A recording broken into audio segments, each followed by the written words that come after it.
this afternoon. We appreciate it with all the preparations going on. If you could start off with a brief opening statement, then we'll go ahead to questions. Yeah, thanks, John. Just been just got off the practice field. Teams are working hard, getting ready to play in this game. Really looking forward to going down to New Orleans and playing in the Sugar Bowl. It's what an honor to be going down there. It's such a great city, and certainly wish we were spending more time in that city and getting to know it. Been down there a couple times. Went down there for a Super Bowl, and just unbelievable culture and great people. So it'll be a different experience, but we're still excited nonetheless, and excited to play against a great opponent. Rematch from last year. So the preparation's been great. Everyone had as good a Christmas as we could possibly have. Not able to really be around our families, but the guys have overcome a lot this year, and now we have to finish the race. We got to finish it strong, and looking forward to continue the preparation as we head to Friday night. First question will be from Austin Ward from Letterman Row.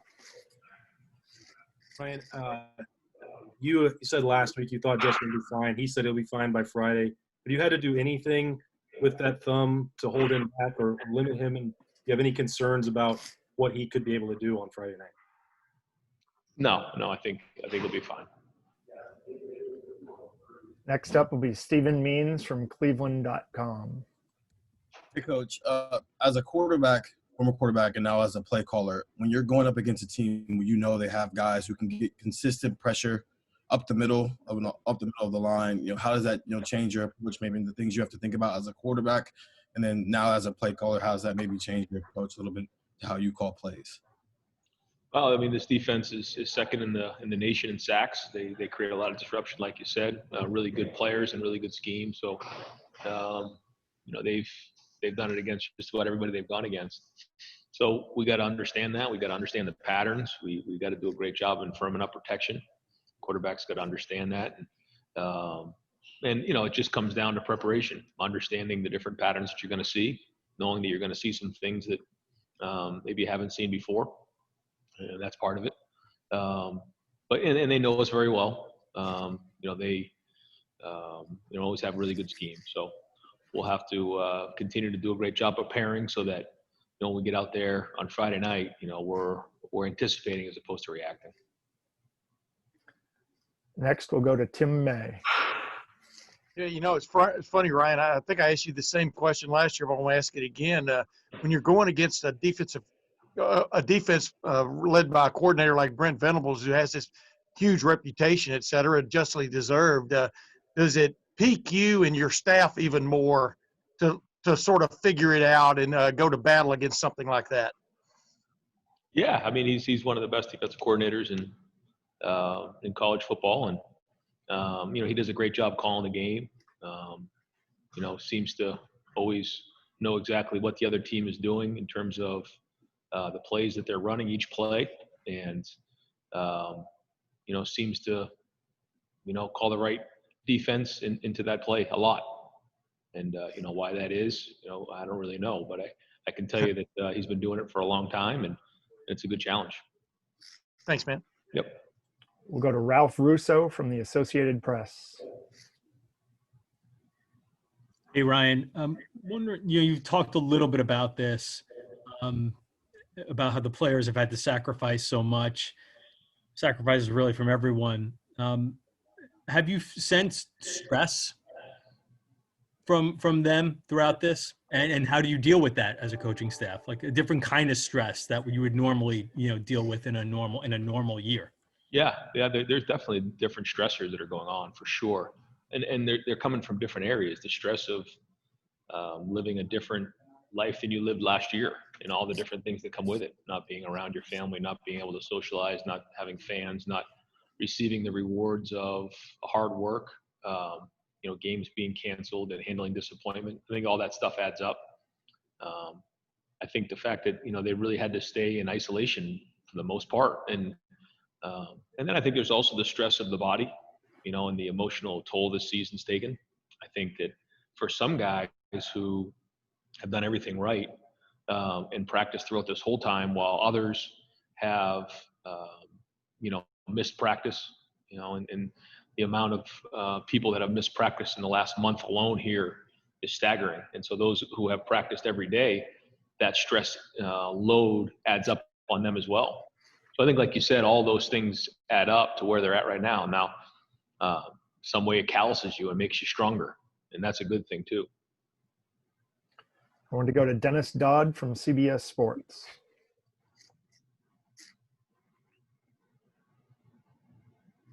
Dennis, unmute, please. Sorry about that.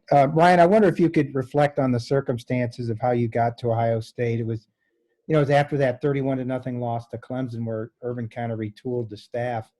If that doesn't happen, are you there? And because obviously you've flourished since you got to Ohio State.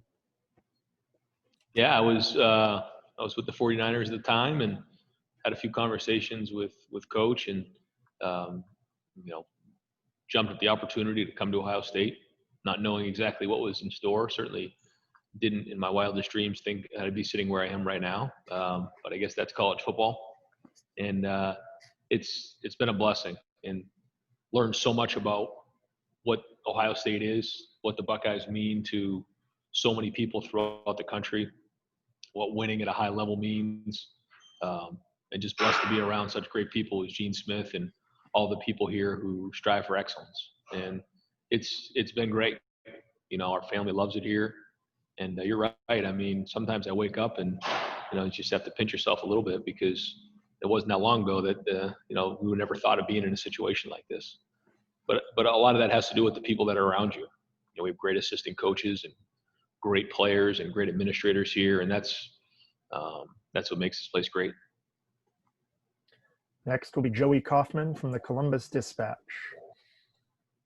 Ryan, in a normal bowl season, you guys would typically be there a few days in advance of the game, and you'd have all these festivities, and the team would partake in some of that stuff. This year is obviously different. Have you tried to recreate some of that going into this game, or is it just entirely different and just a game? What is that like? Yeah, it's been very different for a lot of reasons. One, there hasn't been that much of a lead up time. Usually you have at least 3 weeks, at least 2 weeks. This was quick. I mean, this was, I guess, 12 or 13 days. Plus you had Christmas in between. So there hasn't been a lot of, downtime that way. And really, we're not able to do a whole bunch of stuff together that, other than practice because of everything that's going on. And, certainly all the positive tests that have come up over the last month. And so we've taken a lot of precautions that way. And so it's going to be more just like a game. We're going to go down there the night before and, get some rest, get to the hotel, wake up, get ourselves ready to go and then go play the game Friday night. So yeah, it's one of those, things that we're just going to have to sacrifice this year is the bowl experience. And when you think about it, it's kind of a downer because you'd love to spend a week in New Orleans and all those things that come with a bowl game. And that's part of the reward that I was talking about that these guys, it's been taken from them this year. Whether it's fans in the stands, whether it's the recognition, or whether it's the number of games you play in a bowl experience, those things do add up. You can say they don't, but they do. And doesn't mean you need to sit around and cry about it, but it's something you need to be aware of. And so, yeah, we'll once we get down there, we'll try to do everything we can. But in the meantime, it's getting ready to play the game, and it's all preparation here. Next will be Nathan Baird from cleveland.com. Hey, Ryan, it's rare, I think, even for a player of Justin's magnitude to maybe get another chance to go up against, one of the only team that's beaten him to this point, at least at Ohio State. I guess just how do you see this game playing into the legacy he could leave here and just the opportunity that's ahead of him as a competitor? Well, I think he left that field wanting another shot. Now he has another shot, and he's not the only guy that felt that way. There's a lot of guys on our team who felt that way. And you would have never thought that you're going to make it all the way back here to go play in this game. And the journey was so strange to get here, but here we are. And now we have an opportunity to go play them again. And this is the reason why everybody worked so hard during that offseason, was to get to this opportunity. So now we've got to go make the best of it. Do I know what it means? I don't know. I mean, it's an opportunity to go play Clemson, and if we win, we go play for the national championship with everything that's gone on this season. And that's what matters. And has it been normal? No. But here we are. We asked for this opportunity, and now we got to go. Next will be Andrea Adelson from the ACC Network. You mentioned practice a little bit ago. I'm just wondering if Chris Olave and some of the other players who were out against Northwestern have returned to practice, and how much of the, if you've got the whole team together practicing, how much that will help now as you prepare for Clemson. One of the challenges for the last month has just been, like you said, the amount of guys that have been in and out for whatever reason, whether it's been for the virus or, guys just, being out because of injuries. The numbers are off the charts. So that has been a major challenge, is trying to prepare for games, but having guys come in and out of stuff.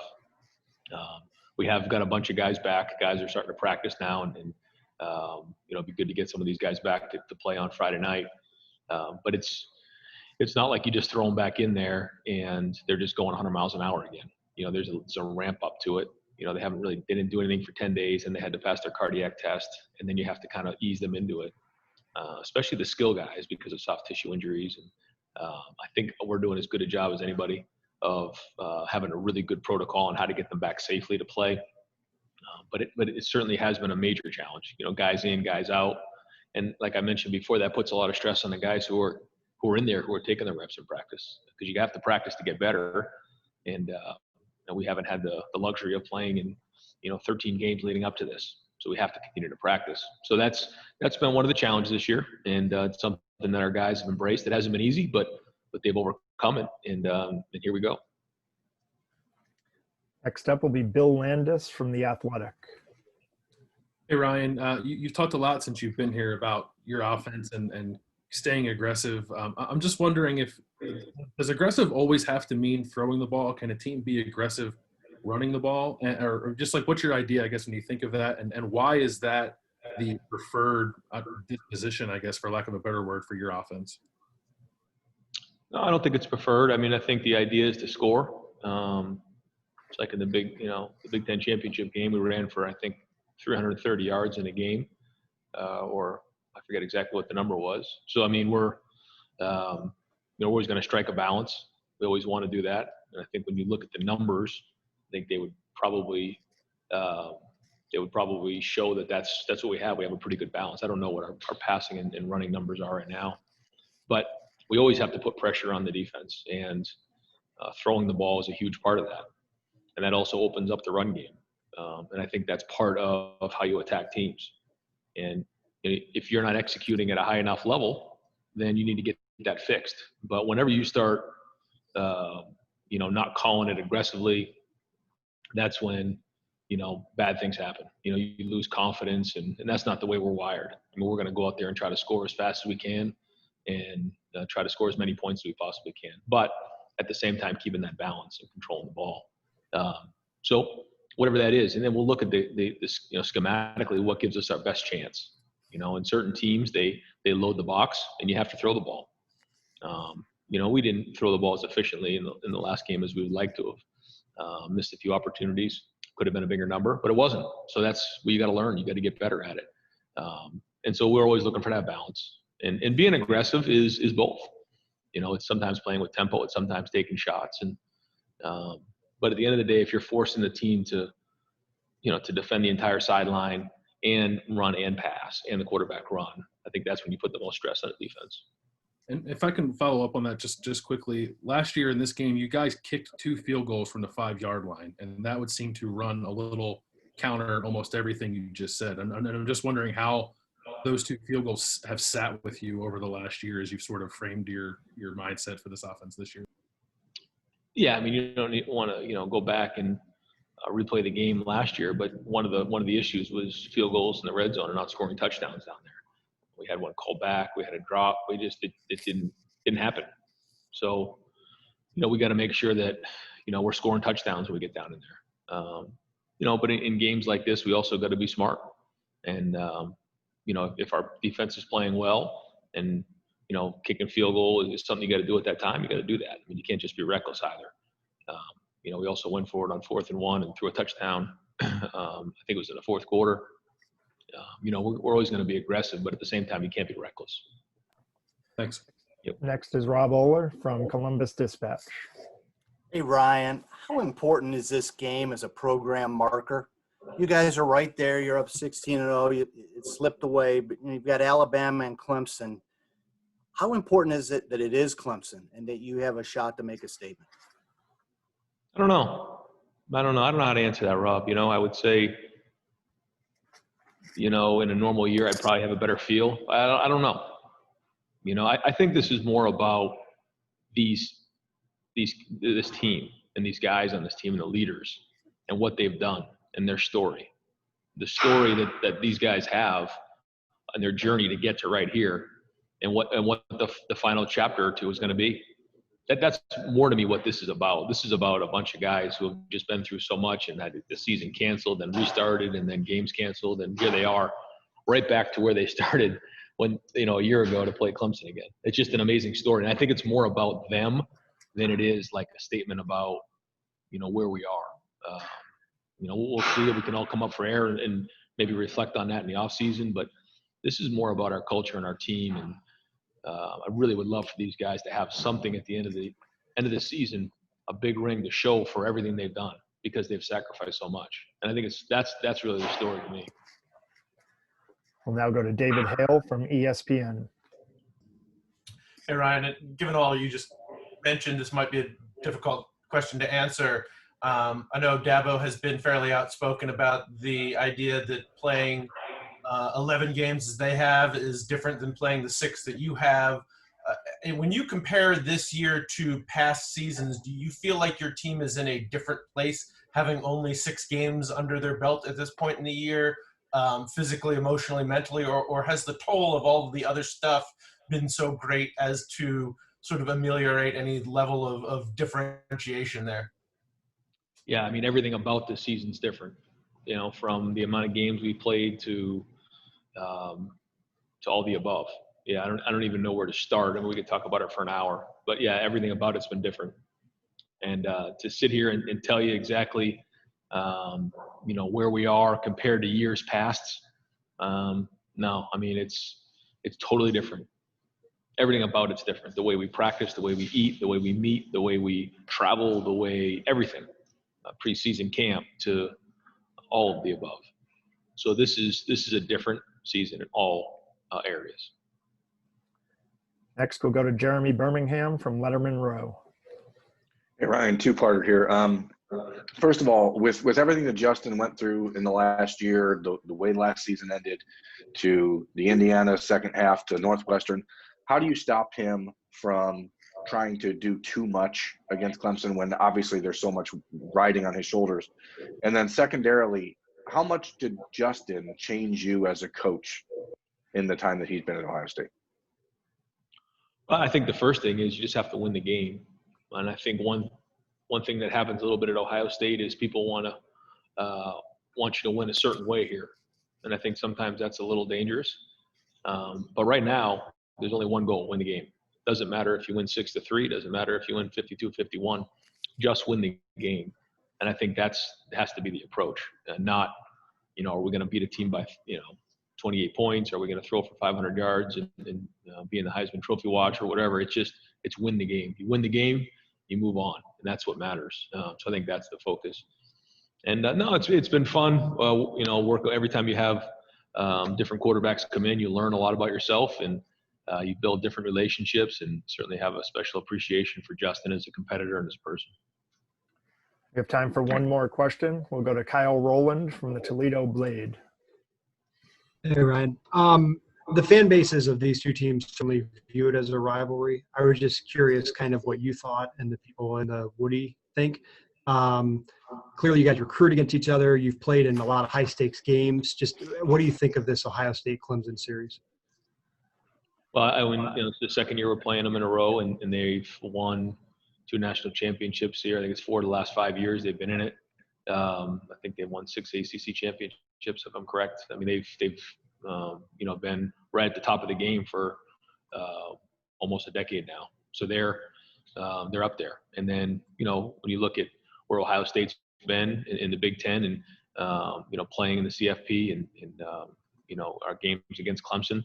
If we continue to win, we're probably going to run into Clemson or Bama along the way. So, rivalry, and we're not the same conference, but certainly if we move on, then, we're going to see these guys. And so it's always great to get to this point and play against a great competitor like Clemson. Thank you very much for your time today, Coach. We really appreciate it. And good luck with the rest of your preparations. We'll see you in a few days.